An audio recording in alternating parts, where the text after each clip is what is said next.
ನಮಸ್ಕಾರ. ನಮಸ್ಕಾರ ಸರ್. ನನ್ನ ಹೆಸರು ನಾರಾಯಣ ಸ್ವಾಮಿ ಅಂತೇಳಿ. ನಾವು ಬೇಸಿಕಲಿ ನೆಲಮಂಗಲದಿಂದ ಬಂದಿದ್ದೀವಿ. ಇಲ್ಲಿ ಈ ವೇಣಕಲ್ಗುಡ್ಡದಲ್ಲಿ ಒಂದು 6 ಎಕರೆ ಜಮೀನು ತಗೊಂಡು ಮಾಡ್ತಾ ಇದ್ದೀವಿ. ಒಂದು 3,500 ಅಡಿಕೆ ಕಟ್ಟಿದ್ದೀನಿ. ಒಂದು 200 ತೆಂಗಿನ ಗಿಡ ಇದೆ. ಸೊ ಮಿಕ್ಕಿದೆಲ್ಲ ಜಾಗ ಬಿಟ್ಕೊಂಡು ಸುತ್ತಲೂ ಬಾರ್ಡರ್ಗೆ ಮಹಾಗನಿ, ಹಲಸು ಅದೆಲ್ಲ ಹಾಕಿದ್ದೀನಿ. ಸೊ ಬೇಸಾಯ ಮಾಡ್ತಾ ಇದ್ದೀವಿ. ಆಮೇಲೆ 2 ಬೋರ್ ಇದೆ. 2ರಲ್ಲಿ ಒಂದು 300 ಅಡಿಗೆ ಸಾಕಷ್ಟು 6 ಎಕರೆ 6.25 ಎಕರೆಗೂ ಹೊಡಿತಾ ಇದೆ. ಇನ್ನೊಂದು 1000 ಅಡಿ ಬೋರು, ಅದು 1.25 ಇಂಚ್ ನೀರು, ಅದು ಕಂಟಿನ್ಯೂಸ್ ಬರ್ತಾ ಇದೆ. 2 ಬೋರ್ ಮೇಂಟೈನ್ ಮಾಡ್ತಾ ಇದೆ. ಇದು ಒಟ್ಟು ಎಷ್ಟು ಎಕರೆ ಜಾಗ? ಇದು ಒಟ್ಟು 6 ಎಕರೆ 13 ಕುಂಟೆ. 6 ಎಕರೆ 13 ಕುಂಟೆ. ಈಗ ನೀವು ನೆಲಮಂಗಲದಿಂದ ಬಂದು ಚಿತ್ರದುರ್ಗ ಜಿಲ್ಲೆ ಹಿರಿಯೂರು ತಾಲೂಕಿನ ವೇಣಕಲ್ಗುಡ್ಡದಲ್ಲಿ ಈ ಜಾಗ ಇಟ್ಕೊಂಡ್ರಿ. ಹೌದು ಸರ್. ಇದು ಮೊದಲು ಇದೇ ತರ ಮುಂಚೆ ಡ್ರೈ ಲ್ಯಾಂಡ್, ಹುಲ್ಲು ಭೂಮಿ ತರ ಇತ್ತು. ಏನೇನು ಕಲ್ಲು, ಏನೇನು ಮರ ಬೆಳ್ಕೊಂಡಿತ್ತು, ಗಿಡ ಮರ ಬೆಳ್ಕೊಂಡಿತ್ತು. ಏನೇನು ಅದ್ರಾಗೆ ಏನು ಇರ್ಲಿಲ್ಲ. ಹುಲ್ಲೊಂದ್ ಬಿಟ್ರೆ ಇನ್ನೇನು ಕಾಣಿಸ್ತಿರ್ಲಿಲ್ಲ. ಅಂತ ಜಾಗ ತಗೊಂಡ್ರಿ. ನೆರಳು ಇರ್ಲಿಲ್ಲ, ಕುತ್ಕೊಳಕ್ ನೆರಳು ಇಲ್ಲ. ಅಂತ ಜಾಗದಲ್ಲಿ ತಗೊಂಡ್ರಿ. ತಗೊಂಡಾದ್ಮೇಲೆ ಜಸ್ಟ್ ಈಗ 3 ವರ್ಷದಲ್ಲಿ ಇಷ್ಟು ಬದಲಾವಣೆ ಆಗಿದೆ. ಫಸ್ಟ್ ಬಂದ ತಕ್ಷಣ ಈಶಾನ್ಯ ಮೂಲೆ ಅಂತ ಇಲ್ಲೊಂದು ಬೋರ್ವೆಲ್ ಕೊರಿಸಿದ್ರಲ್ಲ, ಇದೆಷ್ಟು ಅಡಿ ಕೊರಿಸಿದ್ರಿ ಬೋರ್? ಇದು ತೋರಿಸಿ, ಕೈ ತೋರಿಸಿ. 1090 ಅಡಿ ಹೋಗಿದೆ. ಇದು 1090 ಅಡಿ ಬೋರ್.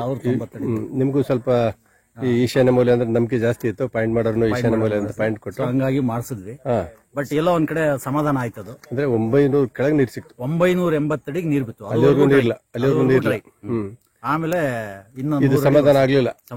ಇನ್ನೊಂದು ಬೋರ್ಗೆ ಹೋದ್ರಿ. ಇನ್ನೊಂದು ಬೋರ್ಗೆ ಹೋದ್ವಿ. ಅದು 300 ಅಡಿ ಕೊರೆಸಿದೀವಿ. ಅದು 300 ಅಡಿಗೆ ಫುಲ್ 6 ಎಕರೆ ಚಿಲ್ಲರೆ ನೀರು ಹೊಡಿತೀವಿ. ಎಲ್ಲ ಫುಲ್ ಬಸ್ಲಿಕ್ಕಿದ್ವಿ. ಎಲ್ಲೂ ಒಂಚೂರು ಜಾಗ ಇಲ್ಲ. ಇದು ಸುತ್ತಲೂ ದಾರಿ ಮಾಡ್ಕೊಂಡ್ರಲ್ಲ? ಹೌದು ಸರ್. ಸುತ್ತಲೂ ದಾರಿ ಸುತ್ತಲೂ ಫೆನ್ಸಿಂಗ್ ಮಾಡ್ಕೊಂಡ್ರಿ. ಫೆನ್ಸಿಂಗ್ ಪಕ್ಕದಲ್ಲಿ ಮಾಗನಿ ಹಾಕಿದೀನಿ, ಮಾಗನಿ ಹಲಸು ಹಾಕಿದೀನಿ, ಹಲಸು ಹಾಕಿದ್ರಿ. ಆಮೇಲೆ ಸುಮಾರು ಗಿಡಗಳಿದೆ. ಓಕೆ. ಈಗ ಮಾಗನಿ ಸುತ್ತಲೂ ಹಾಕಿದ್ರ? ಮಾಗನಿ ಫುಲ್ ಬಾರ್ಡರ್ 5 ಎಕರೆ ಚಿಲ್ಲರೆಗೂ ಹಾಕಿದ್ರ? ಆಮೇಲೆ ಸುತ್ತಲೂ ಹಲಸಿನ ಗಿಡ ಹಾಕಿದ್ರ? ಸುತ್ತಲೂ ಹಲಸಿನ ಗಿಡ ಹಾಕಿದೀನಿ, ಮಾಗನಿ, ತೆಂಗು ಹಾಕಿದೀನಿ ಒಳಗಡಿಕೆ. ಯಾಕಂದ್ರೆ ನಾಳೆ ದಿವಸ ಕಾಯಿ ಬಿದ್ರೆ ಒಳಗಡೆ ಬೀಳಿ ಬಾಟಲ್ ಬೇಡ. ಓಕೆ. ಈಗ ಪೂರ್ತಿ ಇಡೀ ಜಮೀನ್ ಸುತ್ತಲೂ ದಾರಿ ಮಾಡ್ಕೊಂಡಿದ್ದೀರಾ? ಹೌದು ಸರ್. ಇಡೀ ಜಮೀನ್ ಸುತ್ತಲೂ ದಾರಿ ಇದೆ. ಯಾವ ಕಡೆಯಿಂದ ಯಾವ ಕಡೆ ಹೋದ್ರೂ ಟ್ಯಾಕ್ಟರ್ ಓಡುತ್ತೆ. ಮತ್ತೆ ಸುತ್ತಲೂ ಅಗಸೆ ಹಾಕಿದ್ರ? ಎಲ್ಲ ಮಿಕ್ಸೆಡ್ ಕ್ರಾಪ್. ಮಿಕ್ಸ್ ಇದೆ ಎಲ್ಲ ಅಗಸೆ ಅಂತೆ, ಮಾಗನಿ ಅಂತೆ. ಅದಕ್ಕೊಂದು ಡ್ರಿಪ್ ಲೈನ್ ಕೊಟ್ಟಿದ್ರ? ನೀರೆಲ್ಲ ಇದಾಗ್ಲಿ ಅದಕ್ಕೊಂದು ಡ್ರಿಪ್ ಲೈನ್ ಕೊಟ್ಟಿದ್ವಿ. ಪಪ್ಪಾಯ ಹಾಕಿದ್ವಿ. ಈ ಕಡೆ ಸ್ಟೆಪ್ ಬೈ ಸ್ಟೆಪ್ 4 ಸ್ಟೆಪ್ ಅಲ್ಲಿ ಅಡಿಕೆ ಉಣಿದೀನಿ. ನೀರ್ ಶಾರ್ಟೇಜ್ ಬರುತ್ತಾ ಹೆಂಗ ನೋಡ್ಕೊಂಡು ಅಂದ್ಬಿಟ್ಟು ಅಡಿಕೆ ಉಣಿದೀನಿ. ಇದು ಲಾಸ್ಟ್ ಸ್ಟೆಪ್. ಇದು ಅಡಿಕೆ ಇತ್ತೀಚೆಗೆ ಮಾಡಿರೋದು? ಮತ್ತೆ ಕುರಿ ಸಾಕಿದಿರಾ? ಕುರಿ ಸಾಕಿದ್ದೀನಿ ಸರ್. ಓಕೆ. ಕುರಿ ಎಷ್ಟಿದೆ? ಕುರಿ ಒಂದು 30 ಇತ್ತು, ಮಾರಿದೀನಿ. ಮೇಕೆ ಒಂದು 10 ಇತ್ತು, ಅದು ಮಾರಿದೀನಿ. ಈಗ ತಿರ್ಗಿ ಹೊಸದಾಗಿ ತರಬೇಕು. ಅಡಿಕೆ ಅದು ಮೊದಲನೇ ವರ್ಷ ಮಾಡಿದ್ರಿ? ಮೊದಲನೇ ವರ್ಷ. ಇದು ಲಾಸ್ಟ್ ಬಾರ್ಡರ್ ಅಲ್ಲಿ ಕುಬೇರ್ ಮೂಲಲ್ಲಿ ಅದು 3ನೇ ವರ್ಷ. 3 ವರ್ಷ ಆಗಿದೆ. 1 ವರ್ಷ. ಅದಕ್ಕಿಲ್ಲ 2.5 ವರ್ಷ ಆಯ್ತು. 2.5 ವರ್ಷ ಆಯ್ತು. 2.5 ವರ್ಷ ಆಯ್ತು. ಇದಕ್ಕೆಲ್ಲ ಒಂದು 2 ವರ್ಷ. ಇದು ಒಂದು 8 ತಿಂಗಳು. 8 ತಿಂಗಳ. ಇನ್ನು 1 ವರ್ಷ ಆಗಿಲ್ಲ. 1 ವರ್ಷ. ಓಕೆ. ಮೊದಲು ಬಾಳೆ ಹಾಕಿದ್ರ? ಅದ್ರೊಳಗೆಲ್ಲ ಬಾಳೆ ಹಾಕಿದ್ದೆ. ಅಡಿಕೆ ಒಳಗೆಲ್ಲ ಬಾಳೆ ಹಾಕಿದ್ದೆ. ಆಮೇಲೆ ಪಪ್ಪಾಯ ಹಾಕಿದ್ದೆ. ಸೊ ಇವಾಗೆಲ್ಲ ತೆಗೆದ್ಬಿಟ್ಟೆ ಅದು. ಈಗ ಹೊಸದಾಗಿ ಕೆಲವೆಲ್ಲ ಹೊಸ ಏರಿಯಾಗೆ ಪಪ್ಪಾಯ ಹಾಕಿದೀನಿ, ಆಗದೆ ಇರೋ ಜಾಗದಲ್ಲಿ.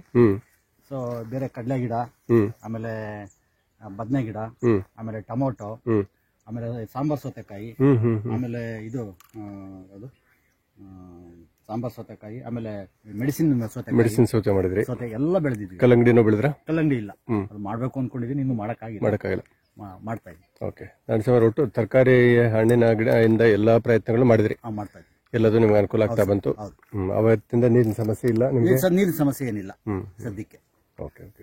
ಮತ್ತೆ ಕುರಿ ಬೇರೆ ಸಾಕಿದ್ವಿ ಅಂದ್ರಲ್ಲ, ಕುರಿದು ಯಾವ ತರ? ಅದೇ ಅಕ್ಸೆ ಸೊಪ್ಪು ಇದೆಲ್ಲ ಇದೆಯಲ್ಲ, ಸ್ಟಾಲ್ ಫೀಡಿಂಗ್ ಅದೆಲ್ಲ ಸ್ಟಾಲ್ ಅಲ್ಲೇ ಹಾಕ್ತೇನೆ. ಇಲ್ಲ ಅಂದ್ರೆ ಬೈಲ್ ಬಿಟ್ರೆ ಒಂದ್ ಸ್ವಲ್ಪ ಅಡಿಕೆ ಒಳಗೆ ಮೇಯ್ಕೊಂಡ್ ಬರುತ್ತೆ ಆ ಕಡೆ. ಲಾಸ್ಟ್ ಅಡಿಕೆ ಒಳಗಡೆ ಏನಿಲ್ವಲ್ಲ, ಈಗ ಕ್ರಾಪ್ ಹಾಕಿರೋದ್ರಿಂದ ಮೇದ್ ಬಿಡುತ್ತೆ ಅಂದ್ಬಿಟ್ಟು ಒಳಗಡೆ ಹಾಕಿ. ಈಗ ಹಿರಿಯೂರು ತಾಲೂಕಲ್ಲಿ ವೇಣಕಲ್ಗುಡ್ಡ ಅಂದ್ರೆ ಸ್ವಲ್ಪ ಒಣಭೂಮಿ ಅಲ್ಲ ಈ ಪ್ರದೇಶ? ಸ್ವಲ್ಪ ಡ್ರೈ ಏರಿಯಾ, ಮಣ್ಣು ಮಾತ್ರ ಸೂಪರ್. ಅದ್ಭುತವಾದ ಮಣ್ಣಿದೆ. ಅದ್ಭುತವಾದ ಮಣ್ಣಿದೆ. ನೀರ್ ಸಿಕ್ಕಿದ್ರೆ ಬೆಳೆಯೋ ರೈತರ, ಚೆನ್ನಾಗಿ ಕೆಲಸ ಮಾಡಂತ ರೈತರ ಇಂಟ್ರೆಸ್ಟ್ ಇದ್ರೆ ಏನ್ ಬೇಕಾದ್ರೂ ಮೇಲೆ ಕ್ರಿಯೇಟ್ ಮಾಡ್ಬೋದು. ನಾನು ಸುಮಾರು ಈಗ ನೀವು ಇಡೀ ಇಲ್ಲೇ ಸೆಟ್ ಆಗಿದ್ರ, ಕುಟುಂಬನೇ ಇಲ್ಲೇ ಸೆಟ್ಲ್ ಆಗಿ ಫುಲ್ ಟೈಮ್ ಫಾರ್ಮಿಂಗ್ ಮಾಡ್ತಾ ಇದ್ರ. ಈಗ ಈ ತೋಟ ಇಷ್ಟೆಲ್ಲ ನೋಡಿದ್ಮೇಲೆ ಸಾಕಷ್ಟು ನಮ್ಮ ವಿಡಿಯೋ ನೋಡತಕ್ಕಂತ ವೀಕ್ಷಕರು ನಾರಾಯಣ ಸ್ವಾಮಿ ತೋಟ ಮಾಡಿದ್ದಾರೆ ಸರ್, ಅವ್ರನ್ನ ಪರಿಚಯ ಮಾಡ್ಕೋಬೇಕು, ನಾವು ಸಹ ತೋಟ ಮಾಡ್ಬೇಕನ್ನೋರಿಗೆ ಒಂದಷ್ಟು ಏನ್ ಗೊತ್ತಿದೆ ಅದನ್ನ ದಾರೆ ಎರಿತೀನಿ, ಆಮೇಲೆ ನಮ್ಮ ಶ್ರಮನೂ ತೋರಿಸ್ತೀನಿ. ನಿಮ್ಮ ಮೊಬೈಲ್ ಸಂಖ್ಯೆ ಹಂಚ್ಕೊಳಕ್ಕಾಗತ್ತಾ? 7892029551. ಓಕೆ. ನಿಮಗೆ ಫೋನ್ ಮಾಡ್ಲಿಕ್ಕೆ ಏನಾದ್ರು ಸಮಯ ಇದೆಯಾ? ಫೋನ್ ಅದೇ ಸಂಜೆ ಹೊತ್ತು ಮಾಡಿದ್ರೆ ಕೆಲಸ ಮಾಡುವಾಗ ಇದು ನಾನೇ ಸ್ವತಃ ಮಾಡ್ತಿರೋದ್ರಿಂದ ಹಾಗಾಗಿ ಹಾಗಾಗಿ ಸಾಯಂಕಾಲ ಒಂದು 6 ಗಂಟೆ ಮೇಲೆ ಸಾಯಂಕಾಲ 7 ಗಂಟೆ ಒಳಗೆ ಆತರ 7, 8, 9 ಗಂಟೆ ರಾತ್ರಿ 12 ಗಂಟೆಗೆ ಮಾಡಿದ್ರು ಎತ್ತೀನಿ. ಇಲ್ಲ ಬಟ್ ಕೆಲಸ ಮಾಡುವಾಗ ಸ್ವಲ್ಪ ನಾನು ಕಮ್ಮಿ. ಆತರ ಫೋನ್ ಮಾಡಿದ್ರೆ ನಿಮ್ಗೆ ಮಾಹಿತಿಯನ್ನು ಹಂಚ್ಕೊಳ್ಳೋಕೆ ರೆಡಿ ಇದ್ರೆ ತಯಾರಿ. ಬೇರೆ ರೈತರು ನಿಮ್ ಮಾರ್ಗದಲ್ಲಿ ಹೋಗ್ಬೇಕನ್ನೋದು ನಿಮ್ಮ ಒಂದು ಅಲ್ಲ ಅದು ಅವ್ರವ್ರ ಇದು. ಬಟ್ ಎಲ್ಲೋ ಒಂದ್ ಕಡೆ ನಾನು ಬೇರೆಯವ್ರನ್ನ ನೋಡ್ಕೊಂಡು ಇಲ್ಲಿ ಬಂದು ಮಾಡ್ತಿರೋದ್ರಿಂದ ನನಗೆ ಖುಷಿ ಇದೆ, ಸಮಾಧಾನ ಇದೆ, ಒಳ್ಳೆ ಆರೋಗ್ಯ ಇದೆ. ನನ್ಗೆ ಅಷ್ಟು ಸಾಕು. ಅಂದ್ರೆ ಅಡಿಕೆ ಒಂದೇ ನಂಬ್ಕೊಳ್ಬಾರ್ದು, ಮಧ್ಯದಲ್ಲಿ ಬೇರೆ ಬೇರೆ ಬೆಳೆಗಳನ್ನು ಬೆಳಿಬೇಕು ಅನ್ನೋದು ನಿಮ್ಮ ಒಂದು ಅದೇ ನೋಡಿ, ಪಪ್ಪಾಯಿ ಹಾಕಿದೀನಿ, ಆ ಕಡೆ ಏನೋ ಒಂದು ಹಾಕ್ತೀನಿ, ಇವಾಗ ರಾಗಿ ಒಂದು ಹಾಕ್ತೀನಿ, ಮತ್ತೊಂದೆಲ್ಲ ಮಾಡ್ತೀನಿ. ಒಟ್ಟು ಬೇರೆ ಬೆಳೆಗಳಿದ್ರೆ ರೈತನಿಗೆ ಒಟ್ಟು ಆ ಖರ್ಚು ವೆಚ್ಚ ಎಲ್ಲ ಭರಿಸಬಹುದು. ಮತ್ತೆ ಅವರಿಗೆ ಇಂಟ್ರೆಸ್ಟ್ ಬೇಕು ಯಾವುದೇ ಕೆಲಸದಲ್ಲಿ, ಸುಮ್ಮನೆ ನಾವು ಇನ್ವೆಸ್ಟ್ಮೆಂಟ್ ಮಾಡಿದ್ರೆ ಸಾಕಾಗಲ್ಲ. ಹೌದು ಹೌದು. ಆಗ್ಲಿ ನಾರಾಯಣ ಸ್ವಾಮಿ, ಬಹಳಷ್ಟು ಮಾಹಿತಿ ಹಂಚ್ಕೊಂಡ್ರೆ ತಮಗೆ ಧನ್ಯವಾದ. ನಮಸ್ಕಾರ. Thank you sir.